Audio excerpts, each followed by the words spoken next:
Hello, everyone. As we head into the new week, the stock market looks like it's on some pretty solid footing. It isn't that great, but we do have our oscillators and confirmation of the current move. And while the volume is definitely lacking, if you look at the NASDAQ, you will notice the same pattern that we've continued to see for quite a while now. Heavy volume sell-offs are followed by lower volume uptrends. And whenever you have lower volume uptrends, obviously, as we just saw, back in July, what happens? August happens. You're prone to heavier volume sell-offs. It's not really a safe environment. So technically, what has happened is following Thursday's price move above some key resistance levels and Friday's follow through.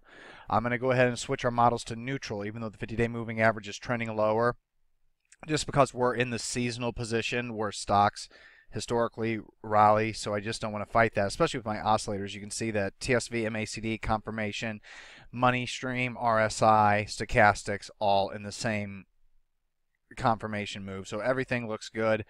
Going to the New York Stock Exchange, you can see how strong those oscillators look. Look at the stochastics oscillator just flying higher. So unfortunately, it's getting it kind of overbought already, which means that we're going to probably have trouble with the resistance. But whenever I have my oscillators moving like this and price moving in the direction it's moving, breaking above key resistance levels, I don't like to fight that. So it's all under neutral condition.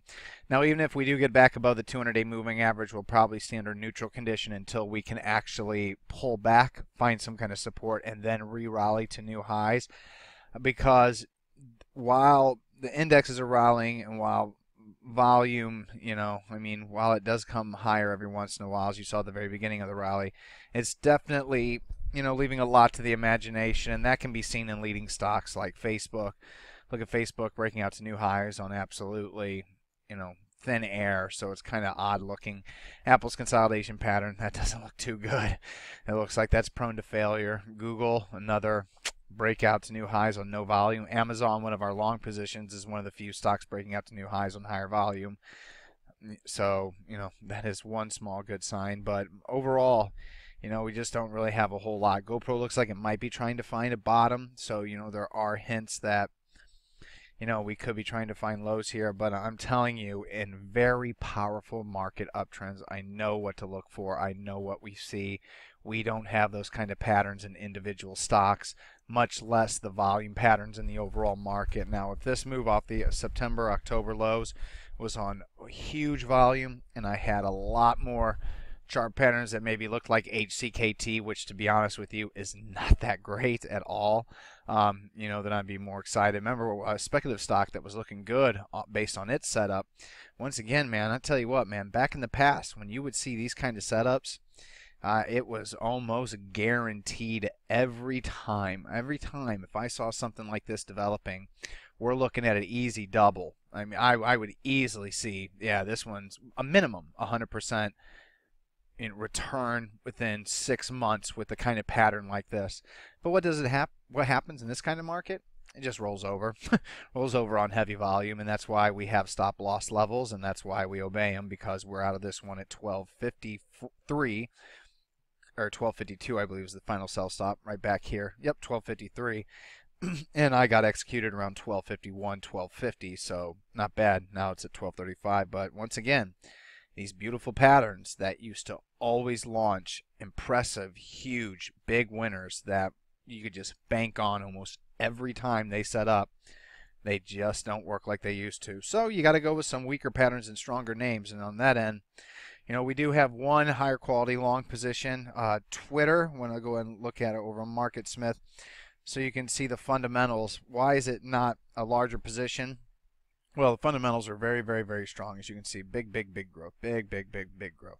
But relative strength is only a 16, so it's not, quite the best stock. Plus, on a short-term basis, you can see this pattern.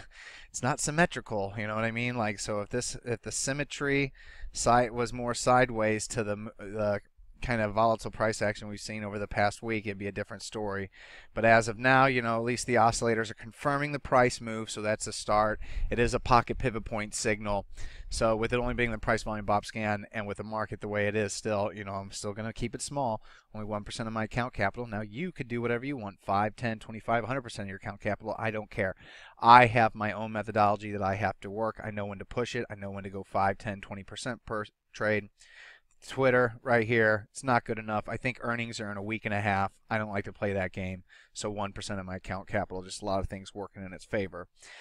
Now, I already showed MMAC, which was a full sell, obviously, with its complete breakdown below the final support level in September today, but also our hedge in UVXY, in case the market was about ready to put in a lower volume reversal, was a full sell on Friday also.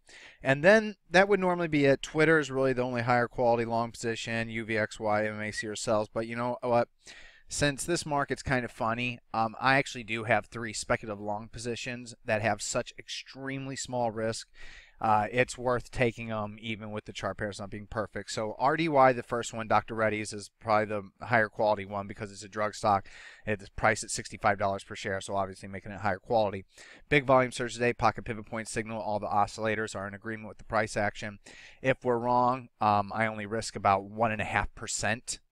And I would expect the stock at least to be able to move 10%. So I'm getting about a 8-to-1 reward risk ratio. I feel like I have to take it no matter what, even though I'm not in love with this pattern whatsoever. But RDY's technically cup with a handle pattern, heavier volume, low volume in the handle. I feel foolish not taking it and it working than me cutting tiny losses. I could care less. It's negligible. You're never going to go broke like that or actually ever take a significant loss trading the way I trade.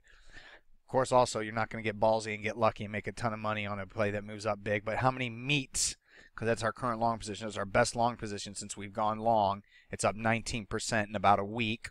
1, 2, 3, 4, 5 days. So we got a 19% in the gain in a week.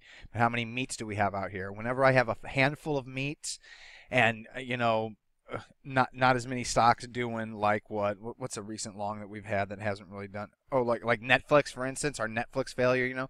Whenever I have less stocks like that and more stocks like me, then we'll change it up, but for now keeping it small. AGRO is another new long position, pocket pivot point signal. You can kind of see it's not a cup with handle pattern. I don't care what anybody says, it's a flawed one, but it's a deep cup, deep handle pattern right here. Lower volume in that handle, surge in volume, a surge in BOP.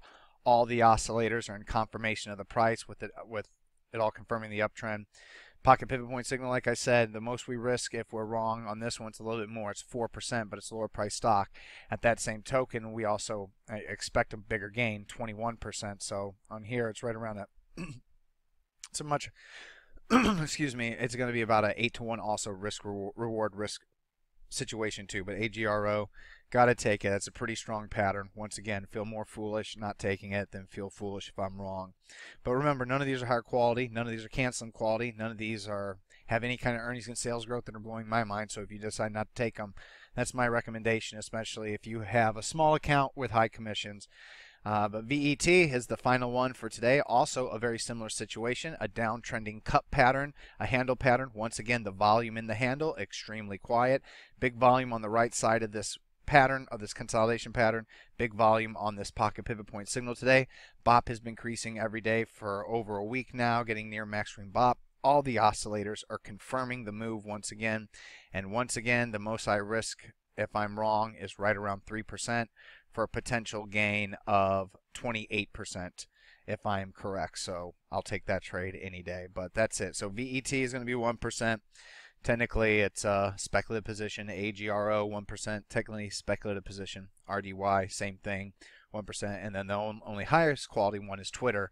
But it's only going to be 1% because earnings are coming up and it hasn't passed the test of any of my higher quality scans just yet. And that's because of its price action since April.